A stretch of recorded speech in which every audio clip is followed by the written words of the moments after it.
Alors une vidéo ici qui est à la fois une vidéo d'histoire et une vidéo de géographie. En effet, nous allons présenter les causes, les raisons de l'apparition de ce qu'on appelle aujourd'hui l'Union européenne, c'est-à-dire cette alliance de pays d'Europe qui constitue une grande puissance mondiale. Alors j'ai intitulé le chapitre l'Union européenne, une conséquence de la guerre froide, puisqu'on va voir que l'idée d'Union européenne va apparaître pendant cette guerre froide, c'est-à-dire entre 1945 et 1990.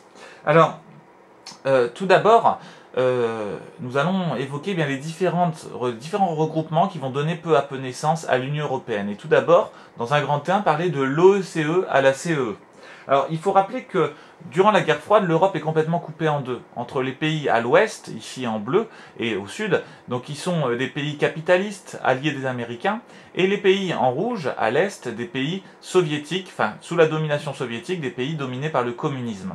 Pendant cette guerre froide, certains pays, les pays en bleu, les pays de l'ouest et du sud de l'Europe, vont bénéficier du plan Marshall. Le plan Marshall date de 1947 et était une aide économique massive apportée par les États-Unis pour reconstruire ces pays d'Europe de l'Ouest, les faire tenir avec les Américains, en faire des alliés, mais également éviter que ces pays d'Europe de l'Ouest ne deviennent communistes. Ces pays qui vont obtenir le plan Marshall, qui vont toucher des milliards de dollars de la part des États-Unis pendant la guerre froide, ces pays vont être réunis dans ce qu'on appelle l'OECE. Donc cette OECE, cette organisation, va réunir les pays qui ont bénéficié du plan Marshall pendant la guerre froide. Alors on va retrouver notamment les pays scandinaves, de la Suède et la Norvège, les îles britanniques, la France, le Portugal, l'Allemagne de l'Ouest, c'est-à-dire la RFA, l'Italie, la Grèce, la Turquie. Bref, ces pays appartiennent à l'OECE et c'est une première alliance en quelque sorte, alliance liée au contexte, liée à la guerre froide, mais une alliance donc des pays qui vont bénéficier du plan Marshall en 1947. Alors cette OECE est un premier regroupement de pays qui vont discuter, qui vont se réunir pour réfléchir à une alliance européenne autour de ce plan Marshall. Donc ça, c'est une première alliance qui apparaît pendant la guerre froide, au lendemain de la Seconde Guerre mondiale. Peu à peu, d'autres pays d'Europe vont développer de nouvelles alliances. Notamment, nous allons avoir en 1951 la Communauté européenne du charbon et de l'acier, ce qu'on appelle la CECA, qui va être une alliance des pays d'Europe de l'Ouest autour de la production du charbon et de l'acier. En effet, dans les années 1950, que ce soit la France, que ce soit la Belgique, que ce soit l'Allemagne, tous ces pays ont un point commun, la production d'acier et la production de charbon particulièrement importante. Ces pays, qui sont déjà réunis au sein de l'OECE, vont décider en 1951 de créer la Communauté européenne du charbon et de l'acier, la CECA, pour mettre en commun les productions de charbon et d'acier. C'est en quelque sorte une alliance économique qui apparaît et qui va réunir plusieurs pays, la France, la RFA, la Belgique, le Luxembourg, les Pays-Bas et l'Italie. Ces pays qui s'allient en 1951 autour de la production de charbon et d'acier, ont pour idée, comme nous le montre cette caricature de Plantu, amener la paix en Europe. L'Europe a en effet connu de tout temps la guerre pendant l'Antiquité, la guerre à l'époque napoléonienne au XIXe siècle, elle a connu la Seconde Guerre mondiale. L'idée serait de créer une Europe solidaire, une Europe autour d'une alliance économique et d'une alliance politique. Alors, en 1957, cette idée d'alliance va se matérialiser lors du traité de Rome. Se réunissent donc les pays qui appartiennent à la CECA à Rome en 1957 pour créer ce qu'on va appeler la Communauté économique européenne, la CEE. Cette CEE va être issue de ce traité de Rome. Ici nous voyons le livre avec les signatures des chefs d'État des différents pays au traité de Rome. Et l'idée, comme le montre cette affiche italienne de 1957, c'est l'unité européenne pour le progrès, donc pour le progrès économique et pour la paix. Donc apporter à la fois le développement économique et apporter la paix autour des 6 pays qui signent le traité de Rome et qui forment la CEE, les Pays-Bas, la Belgique, le Luxembourg, l'Italie, la France et l'Allemagne de l'Ouest, c'est-à-dire la RFA. Cette alliance, ici sur une autre affiche française, eh bien cette alliance va créer le marché commun, c'est-à-dire une zone économique réunissant ces 6 pays où les échanges seront favorisés, notamment en faisant baisser les droits de douane entre chacun des pays de la CEE. Donc cette affiche française eh bien, met en avant la possibilité d'exporter pour la France, la possibilité de vendre ses produits dans les 5 autres pays appartenant à la CEE. Donc c'est une alliance avant tout économique qui apparaît en 1957 lors du traité de Rome. Donc ici, si l'on reprend cette carte, eh bien, on voit que les pays sont relativement faibles encore, nous n'avons que 6 pays, mais 6 pays donc, qui vont être la base de ce qu'on appelle aujourd'hui l'Union européenne. Puisque en effet, en grand 2, eh bien, l'union économique va continuer et va s'orienter de plus en plus vers une union politique. C'est ce qu'on va appeler l'élargissement. En effet, au fil des années, eh bien, l'alliance va s'agrandir, la CE va s'agrandir. En 1973, le Danemark et le Royaume-Uni rejoignent la CE. Puis, en 1981, c'est la Grèce qui rejoint la communauté économique européenne. Enfin, en 1986, eh bien, l'Espagne et le Portugal vont rejoindre l'alliance, permettant donc à cette alliance de devenir une alliance de plus en plus importante au niveau économique en Europe. En 1992, face à l'agrandissement progressif de la CE, les différents pays vont se réunir à Maastricht pour signer le traité de Maastricht. Ce traité de Maastricht a pour objectif de transformer l'union économique en union politique, c'est-à-dire faire en sorte que la communauté économique européenne devienne une alliance non plus seulement pour faire du commerce, mais une alliance politique entre les différents pays. Ce traité de Maastricht de 1992, qui va réunir les chefs d'État de tous ces pays, va notamment à la fois choisir d'adopter le drapeau européen, mais également choisir de mettre en place une monnaie commune, l'euro qui se mettra en place en 2001. Alors, cet euro, aujourd'hui, qui fait partie de nos vies, est décidé en 1992 lors du traité de Maastricht et une des conséquences du développement de l'Europe. Alors, la zone euro, aujourd'hui, ne rassemble pas forcément tous les pays de l'Union européenne, nous en reparlerons tout à l'heure, mais rassemble une bonne partie de ces pays, les pays qui sont en bleu ici. Alors, l'Alliance européenne, l'Union européenne, va continuer à s'agrandir. En 1995, 3 pays rejoignent l'Union européenne, faisant que cette Union européenne va être maintenant au nombre de 15 pays. Donc nous avons l'Autriche, mais également la Suède et la Finlande qui rejoignent donc l'Union européenne en 1995. Puis, en 2004, c'est 10 nouveaux pays qui rejoignent d'un seul coup l'Union européenne, les pays baltes, Estonie, Lettonie, Lituanie, la Pologne, la République tchèque et la Slovaquie, la Hongrie et la Slovénie, et les petites îles de Malte et de Chypre en Méditerranée. Enfin, l'élargissement continuera en 2007 avec l'arrivée en Europe de la Roumanie et de la Bulgarie. Ce qui fait qu'aujourd'hui, l'Europe, au cours de ces différents élargissements, est passée de 6 pays à 27 pays. Aujourd'hui, nous sommes 27 dans l'Union européenne, avec une population qui n'a cessé d'augmenter au cours des années entre 1957 et aujourd'hui. 164 millions d'habitants dans la CEE, Communauté économique européenne, en 1957. Aujourd'hui, une Union européenne qui rassemble environ 500 millions d'habitants. Alors, le traité de Maastricht n'est pas le seul traité qui a été réalisé en Europe. Nous pouvons parler également des accords Schengen de 1990, puisque ici il ne s'agit pas de développement économique, mais de permettre le déplacement des populations à travers donc la zone que l'on voit ici, donc une zone enserrée entre ces lignes ici un peu plus violettes, et donc l'espace Schengen est un espace de libre circulation européen.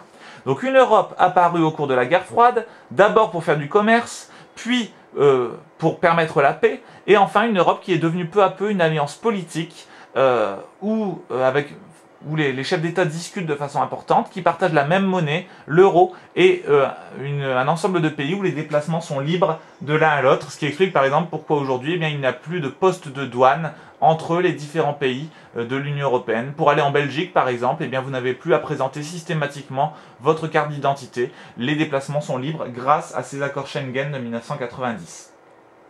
Alors, l'Union européenne, aujourd'hui, avec ses 27 pays, est considérée comme un des 3 pôles de la triade, c'est-à-dire comme une énorme puissance économique mondiale. Elle possède des atouts importants. Alors, d'abord, si l'on prend cette carte du commerce mondial, on se rend compte que les échanges internationaux sont majoritairement faits par les pays d'Europe. En effet, les États-Unis sont la première puissance mondiale, mais les 27 pays de l'Union européenne constituent, les uns accolés aux autres, une énorme puissance économique mondiale. Alors l'Europe possède des atouts importants, et tout d'abord, eh bien, de grandes entreprises qui sont des collaborations européennes, c'est-à-dire des associations entre les pays d'Europe pour créer de grandes entreprises. On peut penser par exemple à Airbus, l'entreprise aéronautique qui est un rassemblement de l'Allemagne, de la France, de l'Angleterre, de l'Espagne, de l'Italie pour créer une grande entreprise aéronautique qui est aujourd'hui le numéro 1 mondial aéronautique, avec par exemple l'avion A380 qui est le plus gros avion au monde. On peut également penser à Ariane Espace. Ariane Espace, donc avec les fusées Ariane, le plus gros lanceur de satellites au monde, qui est issu également d'une collaboration entre les pays de l'Union européenne. Mais si l'Union européenne est également une grande puissance, c'est au niveau agricole. En effet, depuis 1957, les pays de l'Union européenne ont eu pour objectif de développer leur agriculture grâce à ce qu'on a appelé la politique agricole commune, la PAC, P-A-C en 3 lettres. Ce qui a permis donc à l'Europe d'être une énorme puissance agricole, capable de produire suffisamment de nourriture pour nourrir toute la population européenne. Alors ici sur cette carte, on voit en quelque sorte les conditions de cette politique agricole commune, qui est une aide financière apportée à tous les pays d'Europe pour permettre de développer l'agriculture et de moderniser l'agriculture. Ainsi aujourd'hui, cette politique agricole commune permet encore aux agriculteurs de toucher de l'argent de l'Union européenne pour pouvoir se moderniser et développer leur production pour produire de plus en plus, faire des bénéfices et enrichir au niveau agricole la puissance européenne. Alors, l'Union européenne, si elle est puissante, c'est également parce qu'elle rassemble des pays qui sont eux-mêmes des grandes puissances économiques. L'Allemagne, par exemple, qui est la 4e puissance mondiale, avec de grandes entreprises comme BMW, Volkswagen, Mercedes, Bayer dans les médicaments ou Allianz pour la banque, rassemble également la France, 5e puissance économique mondiale, avec de grandes multinationales comme Total pour le pétrole, AXA pour la banque et les assurances, Carrefour pour les grands magasins, L'Oréal pour les cosmétiques ou Renault pour l'automobile. Mais également le Royaume-Uni avec BP pour le pétrole, HSBC pour la banque, ou encore les Pays-Bas avec Shell pour le pétrole ou ING pour la banque. Bref, ces pays d'Europe sont de grandes puissances économiques mondiales, et le fait de partager leur puissance permet à l'Union européenne d'être un pôle majeur de la triade, une région importante au niveau économique, au niveau mondial aujourd'hui. D'autre part, l'euro est une monnaie internationale également. Elle concurrence le dollar. Le dollar reste la monnaie principalement utilisée dans le monde, mais l'euro circule en Afrique, circule en Europe de l'Est, circule en Asie et est devenu une monnaie internationale particulièrement importante. Alors, ce qui fait la puissance de l'Union européenne, c'est également que c'est un espace attractif économiquement. C'est-à-dire que l'Union européenne attire économiquement des entreprises. Alors, pour 2 raisons. D'abord parce que la population européenne est une population riche, donc capable d'acheter énormément. Donc les entreprises sont intéressées par s'installer en Europe parce que les populations ont de l'argent, mais est également un espace attractif parce qu'on a en Europe des populations qui sont bien formées, qui sont diplômées et qui sont capables de produire efficacement. Ainsi, de grandes entreprises se sont installées en Europe. Alors pour parler de notre région, on peut évoquer le cas de Toyota, qui est installé à Onnaing, à côté de Valenciennes, et qui a embauché plusieurs dizaines de milliers de personnes, autour notamment de la fabrication de la Yaris. Toyota est une entreprise japonaise, et pour Toyota, l'idée était de s'installer en Europe pour vendre ses productions en Europe, et pour faire travailler des populations qui sont diplômées, qui sont efficaces, productives. Donc ici, une autre image de l'usine Toyota installée près de Valenciennes. On peut également penser à des entreprises américaines comme Disneyland qui s'est créé en 1992, il y a tout juste 20 ans, à Marne-la-Vallée, dans la banlieue parisienne. Pourquoi ? Parce que les populations européennes ont des moyens, ont un haut niveau de vie qui leur permet de dépenser de l'argent pour les loisirs, pour se rendre dans un parc d'attractions dont l'entrée est quand même au-dessus de 50 € par personne. Donc on est ici dans des entreprises qui vont s'installer parce que l'Union européenne est une région à haut niveau de vie où les gens ont de hauts salaires, ce qui permet donc de vendre énormément pour ces entreprises. Alors, l'Union européenne est également un pays qui attire des touristes. Au niveau touristique, l'Union européenne rassemble de grands pays touristiques mondiaux. La France, pays qui attire plus de 76 millions de touristes chaque année, qui est le pays le plus visité au monde, mais également l'Espagne, qui est le 2e pays le plus visité au monde, ou encore l'Italie. Donc des pays particulièrement visités qui attirent des populations venues d'Asie, venues d'Amérique, et ce qui permet de faire tourner l'économie européenne également. Le tourisme, ainsi, est une source de revenus importante pour les pays de l'Union européenne. Bon, si on regarde pour la France, par exemple, on se rend compte que les touristes qui viennent en France viennent bien sûr de l'Union européenne, à cause de la proximité, ils viennent d'Allemagne, de Grande-Bretagne, des Pays-Bas, de Belgique, mais également ils viennent des États-Unis, du Japon, du Canada, du reste du monde, et donc ce tourisme fait de l'Europe également une région particulièrement attractive. Alors, aujourd'hui, en 2012, l'Union européenne connaît quelques difficultés qui font se poser la question de l'avenir de l'Union européenne. Tout d'abord parce que l'Union européenne aujourd'hui est composée de 27 pays qui ne sont pas tous égaux. Il y a d'énormes inégalités entre les pays d'Europe. Ainsi, si on regarde cette carte qui représente le développement, le niveau de développement de chaque pays, on se rend compte que certains pays sont bien plus développés que d'autres. On pense notamment aux pays de l'ouest de l'Europe, notamment donc la France, l'Allemagne, le Royaume-Uni, l'Espagne. Les pays donc qui étaient à l'origine de l'Union européenne sont très développés, alors que beaucoup de pays qui sont nouvellement venus dans l'Union européenne, comme les pays d'Europe de l'Est, la Pologne, les pays baltes, la Roumanie, la Bulgarie, sont des pays beaucoup moins développés, et ce qui fait qu'aujourd'hui en Europe, tous les pays ne partagent plus la richesse comme point commun. Aujourd'hui, on a des pays qui sont relativement pauvres. En Roumanie, le salaire moyen est autour de 250 à 300 euros, alors qu'en France, le salaire moyen est autour de 1600 euros. Donc on voit que les inégalités sont particulièrement importantes. Ces inégalités, on peut les voir à travers deux photographies.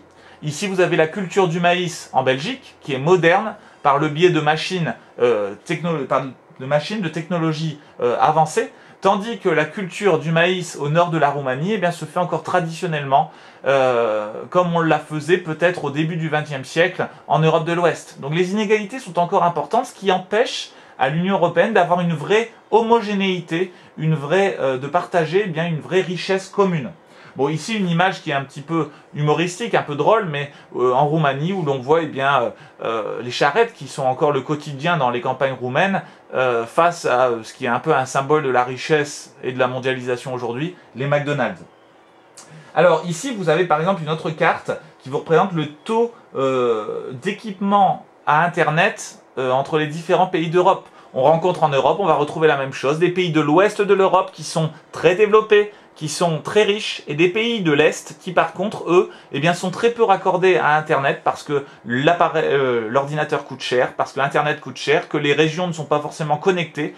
Et donc on a une Europe qui est finalement un peu coupée en deux, entre des pays de l'Ouest de l'Europe relativement riches et des pays de l'Est qui ont un niveau de richesse qui est relativement faible encore. Alors, petit sous-rappel de quatrième, la richesse principale de l'Europe, elle se localise dans ce qu'on appelle la mégalopole européenne. La mégalopole qui s'étire du sud de l'Angleterre jusqu'au nord de l'Italie, en passant par la Belgique, l'Allemagne, le Luxembourg et la France. Donc une zone particulièrement riche de concentration de population au haut niveau de vie. Là se trouve le cœur de l'Europe, c'était d'ailleurs là dont étaient originaires les pays qui ont créé l'Europe, et tandis que les pays qui sont arrivés dans l'Union européenne par la suite, notamment à l'Est, sont beaucoup plus pauvres. D'autre part, l'élargissement européen, le fait d'accueillir de nouveaux pays, crée des problèmes. Les pays qui sont à l'Est, sont des pays qu'il faut aider, justement à cause de leur niveau de pauvreté important. Les pays comme la Pologne, la Hongrie, la Roumanie, la Bulgarie sont des pays, donc on l'a dit, au niveau de vie extrêmement faible, ce qui fait que les pays de l'ouest de l'Europe sont obligés de venir en aide économiquement à ces pays de l'Est pour les aider. Cela ralentit en quelque sorte la progression de l'Europe, et cela entraîne également des jalousies ou de la rancœur de la part des populations d'Europe de l'Ouest qui n'acceptent pas de devoir aider financièrement d'autres populations européennes. Enfin, l'Union européenne connaît aujourd'hui des limites qui sont de plusieurs types. Tout d'abord, l'Union européenne n'est pas homogène. Par exemple, en ce qui concerne l'euro, tous les pays d'Europe ne possèdent pas l'euro. Sur 27 pays, seuls 16 pays possèdent l'euro, parce que certains pays l'ont refusé. Par exemple, on peut parler du Royaume-Uni, on peut parler de la Suède, qui ont refusé l'euro parce qu'ils ne souhaitaient pas appartenir à la monnaie unique. Donc on a ici l'exemple d'une situation qui prouve les difficultés de l'Europe, parce que tous les pays ne prennent pas les mêmes décisions et il y a parfois des désaccords. Tout comme dans l'espace Schengen, on se rend compte sur cette carte que tous les pays d'Europe ont accepté la libre circulation des hommes, quasiment, sauf le Royaume-Uni, qui reste complètement à l'écart de ces accords. Donc en Europe, il n'y a pas d'homogénéité. Il y a des désaccords qui entraînent là également pas des disputes, mais en tout cas des tensions entre les différents pays d'Europe. Enfin, la crise économique qui touche l'Europe depuis 2009 eh bien, a de grosses conséquences. La crise touche principalement la Grèce, où l'on voit ici les manifestations, une Grèce qui est surendettée, hein, une Grèce qui doit 340 milliards de dollars, d'euros d'endettement. Donc un pays qui est au bord de la faillite et qui connaît des manifestations, qui connaît des difficultés politiques et économiques importantes, mais également la crise économique qui est arrivée en Espagne, qui est arrivée en Italie, où la dette italienne est de 1900 milliards d'euros, donc là également des pays qui sont au bord de la faillite, et qui risquent d'entraîner bien le reste de l'Europe avec eux. Ainsi, on peut envisager que très prochainement, la France sera également touchée par une grave crise économique. Donc la crise économique touche de nombreux pays d'Europe, ce qui entraîne des difficultés économiques, mais également entraîne des tensions à travers le continent européen.